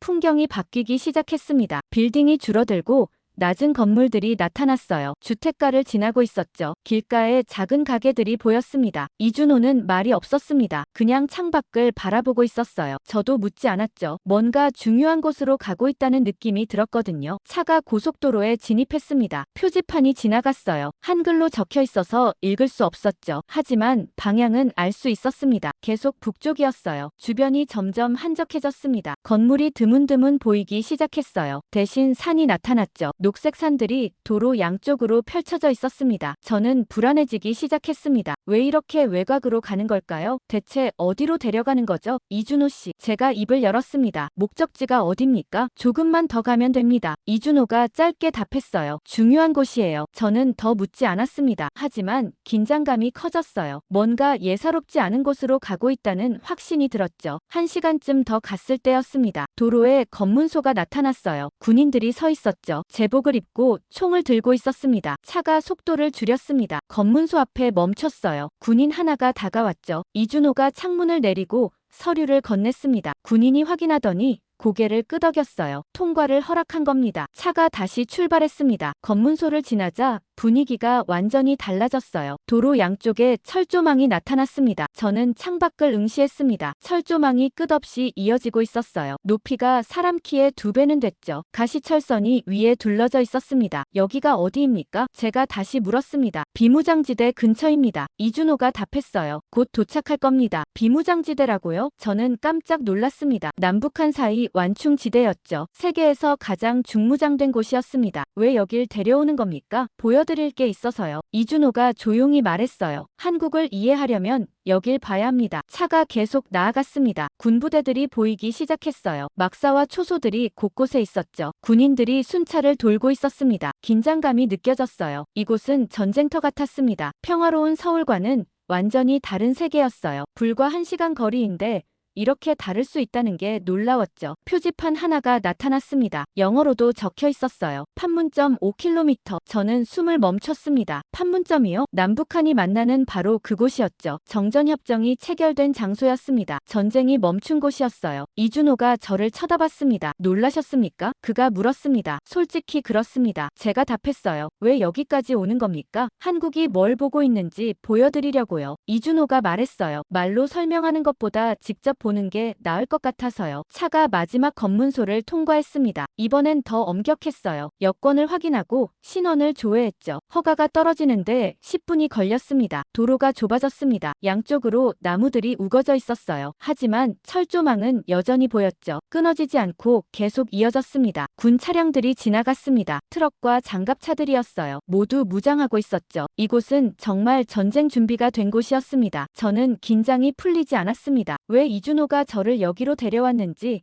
아직 모르겠었어요. 뭘 보여주려는 걸까요? 뭘 깨닫게 하려는 걸까요? 차가 언덕을 올라갔습니다. 정상 근처에 건물 몇 채가 보였어요. 주차장이 나타났죠. 차가 멈췄습니다. 도착했습니다. 이준호가 말했어요. 내리시죠. 문을 열고 밖으로 나왔습니다. 공기가 차가웠어요. 바람이 불고 있었죠. 주변을 둘러봤습니다. 건물 너머로 철조망이 또 보였어요. 그런데 이번엔 달랐습니다. 더 높고 더 촘촘했죠. 저쪽이 북쪽입니까? 제가 물었습니다. 네. 이준호가 고개를 끄덕였어요. 저 철조망 너머가 북한입니다. 몇 걸음만 가면 닿는 거리죠. 저는 말문이 막혔습니다. 북한이 이렇게 가까이 있다는 게 믿기지 않았어요. 서울에서는 전혀 느껴지지 않았던 긴장감이 여기는 생생했습니다. 들어가시죠. 이준호가 건물을 가리켰어요. 안에서 설명해 드릴게요. 건물로 걸어갔습니다. 입구에 군인이 서 있었어요. 경례를 하고 문을 열어줬죠. 안으로 들어서니 복도가 나왔습니다. 깨끗하게 정리돼 있었어요. 사진들이 벽에 걸려 있었죠. 정전협정 체결 사진, 회담 장면들. 역사적 순간들이었습니다. 저는 사진들을 보며 걸었습니다. 70년 전 사진도 있었어요. 전쟁이 멈춘 순간을 기록한 것들이었죠. 회의실로 들어갔습니다. 창문이 있었어요. 밖이 내려다 보였죠. 그리고 그 순간 저는 숨이 멎었습니다. 창밖으로 보이는 풍경 때문이었어요. 철조망 너머에 또 다른 세계가 있었습니다. 북한이었어요. 건물들이 보였고 깃발이 펄럭이고 있었죠. 너무 가까웠습니다. 손을 뻗으면 닿을 것 같았어요. 이준호가 제 옆에 섰습니다. 이곳이 판문점입니다. 그가 조용히 말했어요. 한국이 70년 넘게 서 있는 자리죠. 저는 창가로 다가갔습니다. 유리창에 손을 짚고 밖을 내다봤어요. 철조망 너머 풍경이 선명하게 보였죠. 북한 건물이 있었고 군인들도 보였습니다. 너무 가까웠어요. 믿기지 않을 정도로요. 저기가 북한입니까? 제가 물었습니다. 네. 이준호가 답했어요. 저 선이 군사분계선입니다. 몇 걸음 차이예요. 저는 눈을 가늘게 뜨고 봤습니다. 땅 위에 선 하나가 그어져 있었어요. 콘크리트로 표시돼 있었죠. 그 선을 경계로 두세 개가 나뉘어 있었습니다. 한쪽은 남한이고 다른 쪽은 북한이었어요. 선 하나로 완전히 다른 나라가 되는 거였죠. 몇 걸음이면 건널 수 있는 거리였습니다. 하지만 아무도 건너지 못했어요. 70년 넘게요. 총소리 들린 적 있습니까? 제가 물었습니다. 가끔 있습니다. 이준호가 답했어요. 긴장이 고조되면 총격전이 벌어지기도 해요. 다행히 큰 전쟁으로 번지진 않았죠. 저는 소름이 돋았습니다. 여기는 정말 전쟁터였어요. 언제든 다시 시작될 수 있는 전쟁이었죠. 밖으로 나가보시겠습니까? 이준호가 물었습니다. 직접 보시는 게 나을 것 같아서요. 저는 고개를 끄덕였습니다. 건물 밖으로 나갔어요. 바람이 더 세게 불고 있었죠. 차가운 공기가 얼굴을 때렸습니다. 이준호가 앞장서서 걸었습니다. 콘크리트 길을 따라 나아갔어요. 저도 뒤를 따랐죠. 긴장감이 온몸에 퍼졌습니다. 파란색 건물들이 나타났습니다. 회담용 건물들이었어요. 남북이 만나는 장소였죠. 건물 사이로 군사분계선이 지나가고 있었습니다. 저는 그 선 앞에 섰습니다. 발밑을 내려다봤어요. 콘크리트 선이 정확히 그어져 있었죠. 이 선을 넘으면 북한입니까? 제가 물었습니다. 네. 이준호가 답했어요. 한 걸음만 넘으면 북한 땅입니다. 저는 선을 응시했습니다. 이렇게 가까운데 이렇게 멀었어요. 손을 뻗으면 닿는 거리인데 절대 건널 수 없는 선이었죠. 그때였습니다. 군인 한 명이 다가왔어요. 한국군 장교였습니다. 계급장을 보니 대위였죠. 방문객이십니까? 그가 영어로 물었습니다. 네, 제가 답했어요. 미국에서 왔습니다. 환영합니다. 장교가 경례를 했어요. 저는 김 대위입니다. 여기 근무한 지 2년째예요. 이곳은 어떻습니까? 제가 물었습니다. 평화로운가요? 김 대위가 쓸쓸하게 웃었습니다. 평화는 아닙니다. 그가 군사분계선을 가리켰어요. 여긴 전쟁이 끝난 적 없는 장소입니다. 전쟁이 끝나지 않았다고요? 네. 김 대위가 고개를 끄덕였어요. 1953년에 정전했을 뿐입니다. 평화협정은 없어요. 법적으로는 아직 전쟁 중이죠. 저는 그 말을 천천히 소화했습니다. 전쟁이 끝나지 않았다고요? 70년 넘게요? 73년입니다. 김 대위가 정확하게 말했어요. 제 할아버지도 여기서 싸웠고 아버지도 군인이었어요. 이제 저도 여기 서 있습니다. 3대가 같은 전쟁을 지키고 있는 거죠. 저는 할 말이 없었습니다. 3대가 같은 전쟁이라니요. 미국에서는 상상도 못할 일이었어요. 매일 긴장합니까? 제가 물었습니다. 긴장은 일상입니다. 김 대위가 답했어요. 저쪽 북한군도 우리를 보고 있어요. 우리도 그들을 보고 있고요. 총은 장전돼 있고 손가락은 방아쇠에 있습니다. 늘 그래요. 저는 북쪽을 쳐다봤습니다. 정말로 북한 군인이 보였어요. 멀리서 망원경으로 이쪽을 보고 있었죠. 우리를 감시하고 있었습니다. 소름이 돋았습니다. 전쟁이 정말 끝나지 않았다는 게 실감났어요. 여기는 시간이 멈춘 곳이었습니다. 1953년에 멈춰버린 거였죠. 이런 곳에서 평생을 사는 겁니까? 제가 물었습니다. 한국 사람들은요? 네. 김 대위가 조용히 답했어요. 우리는 이렇게 삽니다. 전쟁이 언제든 다시 시작될 수 있다는 걸 알면서요. 그래서 늘 준비하고 있습니다. 저는 깊이 숨을 들이마셨습니다. 이제 이해가 됐어요. 한국 사람들이 왜 그렇게 침착한지요. 왜 베네수엘라를 보고도 놀라지 않는지요. 그들은 이미 알고 있었던 겁니다. 전쟁이 무엇인지를요. 질서가 무너지면 어떻게 되는지를요. 이론이 아니라 경험으로 알고 있었어요. 73년간 매일 목격하고 있었죠. 서울에서는 느껴지지 않았습니다. 제가 말했어요. 평화로워 보였거든요. 그게 한국입니다. 김 대위가 말했어요. 서울 사람들은 일상을 살아요. 하지만 모두가 알고 있습니다. 북쪽에 뭐가 있는지요. 언제든 바뀔 수 있다는 걸요. 그래서 준비하는 겁니까? 네. 준비는 생존입니다. 김 대위가 단호하게 말했어요. 우리는 선택의 여지가 없어요. 준비하지 않으면 사라지는 거니까요. 저는 다시 군사분계선을 내려다봤습니다. 콘크리트 선이 여전히 거기 있었어요. 하지만 이제 다르게 보였죠. 이건 단순한 선이 아니었습니다. 생존과 소멸의 경계였어요. 질서와 혼돈의 경계였죠. 한국은 그 경계에서 73년을 살았습니다. 매일 전쟁을 목격하면서요. 그래서 한국은 세계대전을 이론으로 보지 않았어요. 기억으로 봤죠. 미국은 세계대전을 역사책에서 읽었습니다. 1차 대전, 2차 대전은 먼 과거였어요. 하지만 한국에게 전쟁은 지금이었습니다. 끝나지 않은 현재였죠. 그래서 한국은 가볍게 말하지 않았습니다. 위기를 과장하지도 않았어요. 그냥 준비했죠. 조용히, 철저하게요. 그리고 그래서 한국은 먼저 움직였던 겁니다. 베네수엘라에서 유엔이 무력화되는 걸 보자마자 한국은 알았어요. 이게 시작이라는 걸요. 다음이 온다는 걸요. 경험이 있었으니까요. 73년의 경험이요. 이준호가 제 옆으로 왔습니다. 이해가 되십니까? 그가 조용히 물었어요. 왜 한국이 그렇게 움직이는지요? 저는 고개를 끄덕였습니다. 이제 완전히 이해합니다. 제가 답했어요. 한국은 세계대전을 기억으로 갖고 있어요. 그래서 다른 나라들보다 먼저 보는 겁니다. 정확합니다. 이준호가 말했어요. 우리는 질서가 무너지면 어떻게 되는지 압니다. 매일 여기서 보고 있으니까요. 그래서 베네수엘라를 보고 즉시 알았죠. 다음이 온다는 걸요. 바람이 다시 불었습니다. 차가운 바람이 얼굴을 스쳤어요. 저는 북쪽을 마지막으로 한 번 더 쳐다봤습니다. 북한 군인이 여전히 망원경으로 보고 있었어요. 우리를 감시하면서요. 여기는 전쟁이 끝나지 않은 곳이었습니다. 그리고 한국은 그런 곳에서 73년을 살았어요. 그래서 한국은 달랐습니다. 세계대전을 두려워하지 않았어요. 이미 그 안에서 살고 있었으니까요. 돌아가시죠. 이준호가 말했어요. 이제 보실 건 다 보셨습니다. 저는 마지막으로 군사분계선을 봤습니다. 그리고 돌아섰어요. 차로 걸어가면서 저는 깨달았습니다. 펜타곤이 한국을 위협으로 본 이유를요. 한국은 우리가 아직 이론으로 생각하는 걸 이미 현실로 살고 있었어요. 그래서 먼저 움직였죠. 우리가 아직 토론하고 있을 때 한국은 이미 준비하고 있었던 겁니다. 통제할 수 없었어요. 왜냐하면 한국은 우리보다 한 전쟁 앞서 있었으니까요. 비행기가 워싱턴으로 돌아가고 있었습니다. 창밖으로 태평양이 보였어요. 끝없는 바다였죠. 저는 좌석에 앉아 노트를 펼쳤습니다. 한국에서 본 것들을 정리해야 했어요. 펜타곤에 보고할 내용이었죠. 판문점 방문이 계속 머릿속을 맴돌았습니다. 군사분계선, 철조망, 북한군의 망원경, 73년간 끝나지 않은 전쟁이요. 한국은 그 안에서 살고 있었어요. 매일 전쟁을 목격하면서요. 그래서 한국은 달랐던 겁니다. 세계대전을 이론이 아니라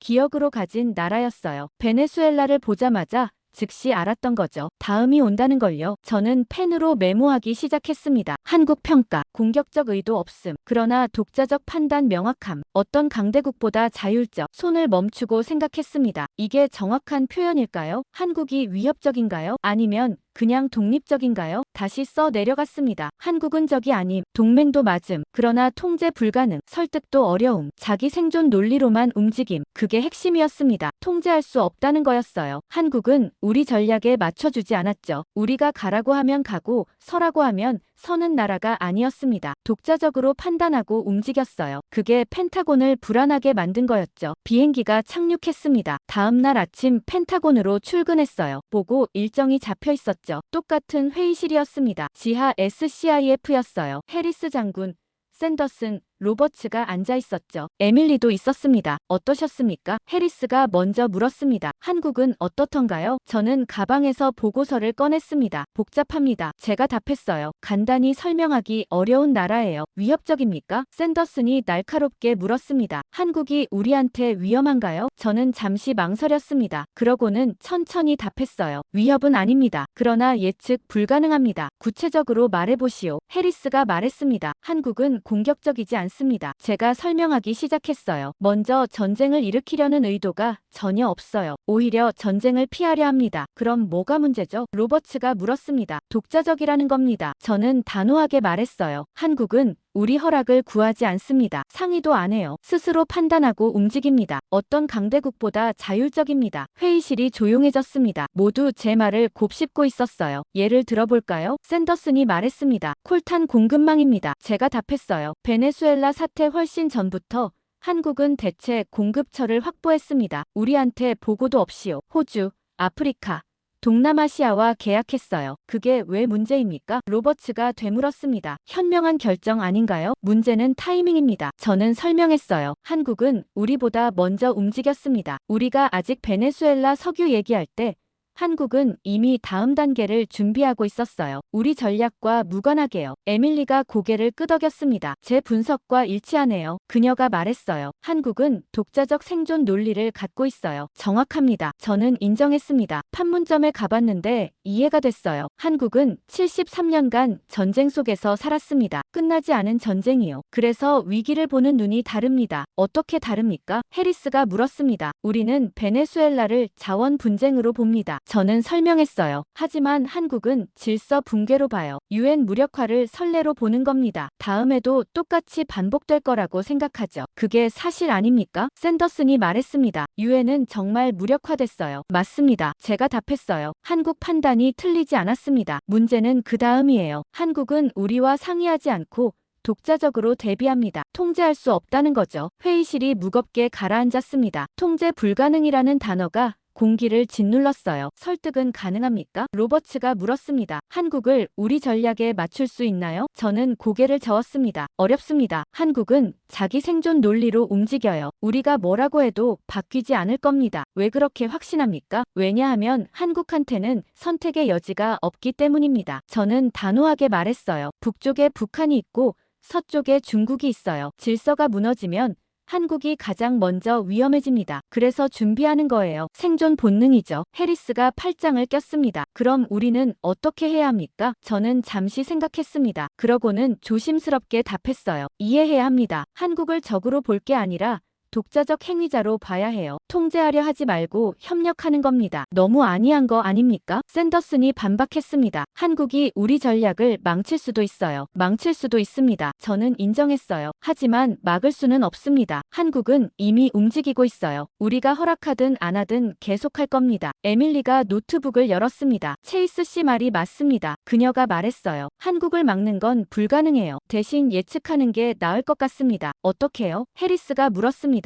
한국 논리를 이해하는 겁니다. 에밀리가 설명했어요. 한국은 생존 논리로 움직여요. 그 논리를 알면 다음 행동을 예측할 수 있습니다. 회의가 1시간 더 이어졌습니다. 결론은 명확하지 않았어요. 한국을 어떻게 다룰지 정답이 없었죠. 회의가 끝나고 저는 복도로 나왔습니다. 에밀리가 따라왔어요. 수고하셨습니다. 그녀가 말했습니다. 좋은 보고였어요. 감사합니다. 저는 답했어요. 하지만 답을 못 줬네요. 답이 없는 문제예요. 에밀리가 말했습니다. 한국은 동맹이지만 통제할 수 없어요. 그게 현실이죠. 저는 창밖을 봤습니다. 워싱턴 하늘이 맑았어요. 평화로운 오후였죠. 하지만 저는 알고 있었습니다. 한국은 이미 다음을 준비하고 있다는 걸요. 우리가 아직 오늘을 살 때 한국은 내일을 보고 있었어요. 그게 펜타곤의 진짜 공포였습니다. 통제할 수 없다는 게 아니라 설득할 수 없다는 거였죠. 한국은 자기 생존 논리로만 움직였어요. 우리 전략이고 뭐고 상관없이요. 그리고 그 논리는 틀리지 않았습니다. 오히려 정확했죠. 그게 더 무서운 거였어요. 일주일이 지났습니다. 그동안 여러 차례 회의가 있었어요. 한국을 어떻게 분류할 것인가에 대한 논의였죠. 국방부,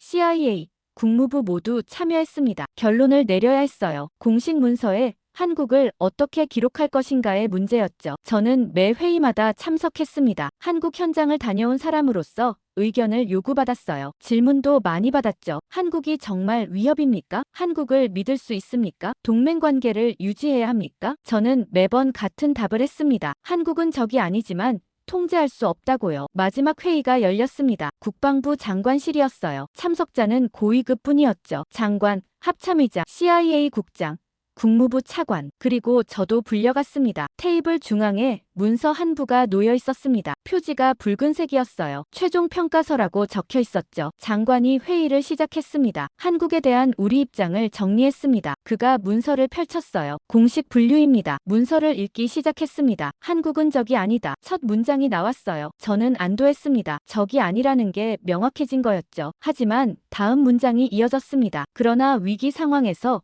국제 질서를 흔들 수 있는 위치에 있다. 저는 그 문장을 천천히 읽었습니다. 국제 질서를 흔든다고요? 무슨 뜻일까요? 장관이 계속 읽었습니다. 한국은 동북아시아 중심에 위치한다. 중국, 러시아, 일본 사이에 있으며 전략적 요충지를 차지하고 있다. 반도체, 조선, 군사 기술 등 핵심 능력을 보유하고 있다. 합참의장이 끼어들었습니다. 문제는 이겁니다. 그가 말했어요. 한국이 어느 편을 드느냐에 따라 동아시아 균형이 완전히 달라집니다. 어느 편을 드느냐고요? 제가 되물었습니다. 한국은 우리 동맹 아닙니까? 지금은 그렇습니다. CIA 국장이 답했어요. 하지만 위기가 극심해지면 보장할 수 없어요. 한국은 독자적으로 판단하니까요. 저는 불편했습니다. 한국을 의심하고 있는 거였어요. 하지만 반박할 근거가 없었죠. 한국은 정말 독자적이었으니까요. 장관이 문서를 계속 읽었습니다. 한국의 선택은 2차 세계대전 이후 구축된 국제 질서의 미래를 결정할 수 있다. 저는 그 문장에 집중했습니다. 2차 세계대전 이후 질서라고요? 그게 무슨 뜻입니까? 제가 물었습니다. 미국 중심 질서입니다. 국무부 차관이 설명했어요. 전후 70년간 우리가 만든 시스템이죠. 동맹체계,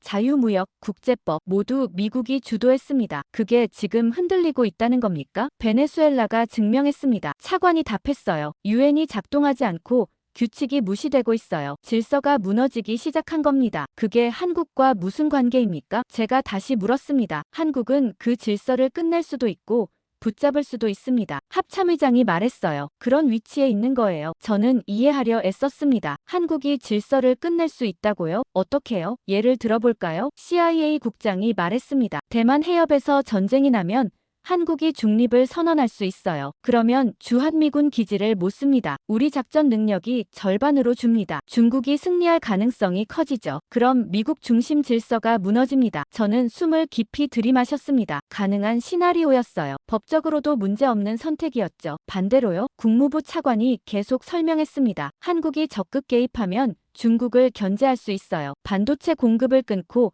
해상 봉쇄에 참여하는 거죠. 그러면 중국이 후퇴할 수밖에 없습니다. 미국 질서가 유지되는 겁니다. 그래서 한국이 중요하다는 겁니까? 제가 물었습니다. 핵심입니다. 장관이 단호하게 말했어요. 한국은 작은 나라지만 위치와 능력이 있어요. 위기 때 한국 선택이 승패를 가를 수 있습니다. 그래서 우리가 불안한 겁니다. 왜냐하면요. 통제할 수 없으니까요. 장관이 답했어요. 한국은 우리 말을 듣지 않습니다. 독자적으로 판단해요. 우리가 원하는 방향으로 움직일지 보장할 수 없죠. 저는 테이블을 내려다봤습니다. 모든 게 명확해졌어요. 펜타곤이 한국을 위협으로 본 진짜 이유였죠. 한국이 나쁜 짓을 해서가 아니었습니다. 한국이 너무 중요해서였어요. 그리고 통제할 수 없어서였죠. 결론은 이겁니다. 장관이 문서를 덮었습니다. 한국은 동맹으로 유지하되 독자적 행위자로 간주한다. 중요한 정보는 선별적으로 공유하고 움직임을 면밀히 모니터링한다. 위기 시 한국 선택을 예측하기 위해 최선을 다한다. 감시하자는 겁니까? 제가 물었습니다. 파악하자는 겁니다. 장관이 정정했어요. 한국이 뭘 준비하는지 알아야 우리도 대비할 수 있으니까요. 회의가 끝났습니다. 저는 복도로 나와 창가에 섰어요. 포토맥 강이 보였습니다. 물이 천천히 흐르고 있었어요. 한국에 대한 제 생각도 완전히 바뀌었습니다. 처음 회의실에서 한국 이름을 봤을 때는 황당했어요. 동맹국이 위협이라니 말도 안 된다고 생각했죠. 하지만 지금은 달랐습니다. 한국이 위협인 이유를 이해했어요. 능력과 위치 때문이었죠. 그리고 독자성 때문이었습니다. 동시에 존중하게 됐습니다. 한국은 생존을 위해 싸우고 있었어요. 73년간 전쟁 속에서 살았죠. 그래서 준비하는 거였습니다. 누가 뭐라든 상관없이요. 그게 두렵기도 했지만 존경스럽기도 했어요. 제 휴대폰이 울렸습니다. 에밀리였어요. 결론 나왔죠? 그녀가 물었습니다. 네, 저는 답했어요. 한국은 적이 아니지만 흔들 수 있는 위치에 있다고 결론 났습니다. 맞는 평가예요. 에밀리가 말했습니다. 한국은 2차 대전 이후 질서의 분기점이에요. 끝낼 수도 있고 지킬 수도 있죠. 그래서 무섭습니까? 제가 물었습니다. 무섭죠. 에밀리가 솔직하게 답했어요. 하지만 현실이에요. 한국은 그런 위치에 있고 우리는 인정해야 합니다. 전화를 끊었습니다. 저는 다시 강을 내려다봤어요. 물은 여전히 흐르고 있었습니다. 한국은 작은 나라였습니다. 하지만 위치가 중요했어요. 강대국들 사이에 끼어 있었고 핵심 기술을 갖고 있었죠. 그리고 가장 중요한 건 경험이었습니다. 73년간 전쟁 속에서 산 경험이요. 그래서 한국은 위기를 다르게 봤어요. 우리가 아직 이론으로 생각할 때 한국은 이미 현실로 알고 있었죠. 그리고 그래서 한국은 먼저 움직였습니다. 조용히, 철저하게요. 펜타곤은 이제 알게 됐습니다. 한국을 두려워하면서 동시에 존중해야 한다는 걸요. 한 달이 지났습니다. 저는 다시 일상으로 돌아왔어요. 중남미 담당 업무를 계속했죠. 하지만 한국 일은 계속 신경 쓰였습니다. 베네수엘라 상황은 여전히 진행 중이었습니다. 중국이 석유 시설을 장악하고 있었고 러시아는 군사 고문단을 유지했어요. 유엔은 여전히 무력했죠. 아무것도 바뀌지 않았습니다. 세계대전은 아직 시작되지 않았습니다. 총성도 없었고 폭탄도 떨어지지 않았어요. 표면적으로는 평화였죠. 하지만 저는 알고 있었습니다. 뭔가 시작됐다는 걸요. 규칙이 무너지고 있었어요. 베네수엘라는 첫 번째 시험장이었고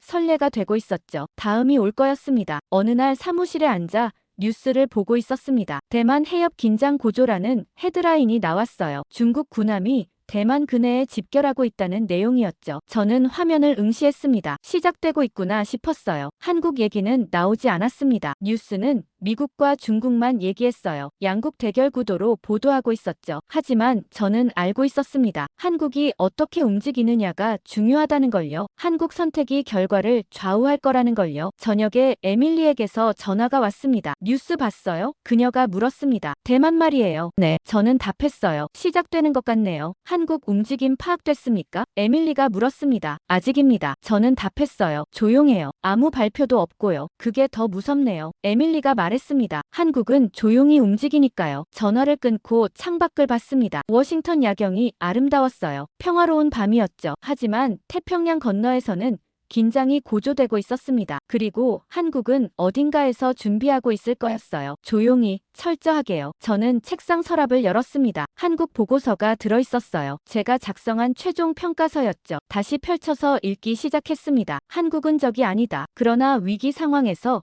국제 질서를 흔들 수 있는 위치에 있다. 여전히 정확한 평가였습니다. 한국은 그런 위치에 있었어요. 작은 나라지만 중요한 자리를 차지하고 있었죠. 하지만 뭔가 빠진 것 같았습니다. 제가 보고서에 쓰지 못한 게 있었어요. 말로 표현하기 어려운 거였죠. 저는 노트를 꺼내 펜을 들었습니다. 쓰기 시작했어요. 개인 기록이었습니다. 공식 보고서가 아니라 제 생각을 정리하는 글이었죠. 만약 다음 세계대전이 온다면 첫 문장을 썼습니다. 그 균형을 흔들 수 있는 나라는 가장 전쟁을 잘 알아서 가장 조심하는 나라일 것이다. 펜을 멈추고 그 문장을 읽었습니다. 맞는 말이었어요. 전쟁을 아는 나라가 가장 위험했죠. 왜냐하면 준비하고 있으니까요. 한국이 바로 그런 나라였습니다. 73년간 전쟁 속에서 살았어요. 매일 군사분계선을 보며 긴장했죠. 전쟁이 무엇인지 몸으로 알고 있었습니다. 그래서 한국은 가볍게 말하지 않았습니다. 위기를 과장하지도 않았어요. 그냥 조용히 준비했죠. 공급망을 다각화하고 기술을 확보하고 독자적 방어 능력을 키웠습니다. 모두 생존을 위한 것이었어요.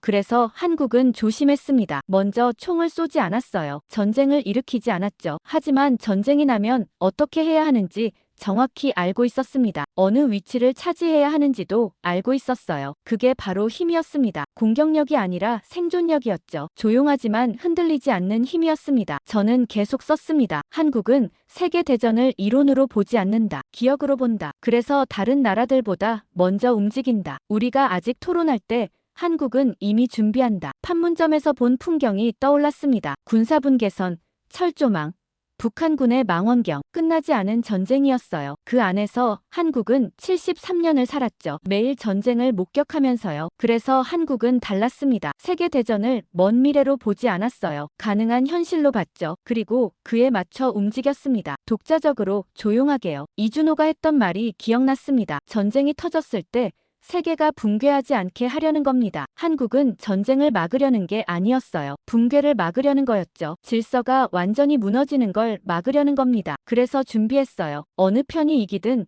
한국이 필요한 존재가 되도록요. 반도체, 조선, 방위산업 모두 한국이 가진 카드였죠. 그게 생존 전략이었습니다. 힘으로 이기는 게 아니라 필요한 존재가 되는 거였어요. 작은 나라의 지혜였죠. 저는 마지막 문장을 썼습니다. 그리고 펜타곤은 그 나라가 한국이라는 걸 이미 알고 있었다. 노트를 덮었습니다. 이게 제가 본 진실이었어요. 한국은 작지만 중요한 나라였습니다. 위치와 능력과 경험을 가진 나라였죠. 그리고 가장 중요한 건 독자성이었습니다. 한국은 누구 말도 듣지 않았어요. 스스로 판단했죠. 그게 두려웠지만 존경스러웠습니다. 창밖을 봤습니다. 별이 빛나고 있었어요. 태평양 너머 한국도 같은 별을 보고 있을 거였습니다. 그리고 준비하고 있겠죠. 다음 위기를 위해서요. 조용히, 철저하게요. 세계는 아직 평화로웠습니다. 하지만 규칙은 무너지고 있었어요. 베네수엘라가 증명했죠. 다음은 대만일 수도 있고 중동일 수도 있었습니다. 언젠가는 큰 전쟁이 올 거였어요. 그때 균형을 잡을 나라가 필요했습니다. 한쪽으로 기울지 않게 잡아줄 나라요. 그 나라는 가장 강한 나라가 아닐 거였습니다. 가장 전쟁을 잘 아는 나라일 거예요. 전쟁의 무게를 아니까 조심하는 나라요. 펜타곤은 이미 알고 있었습니다. 그 나라가 한국이라는 걸요. 그래서 두려워했고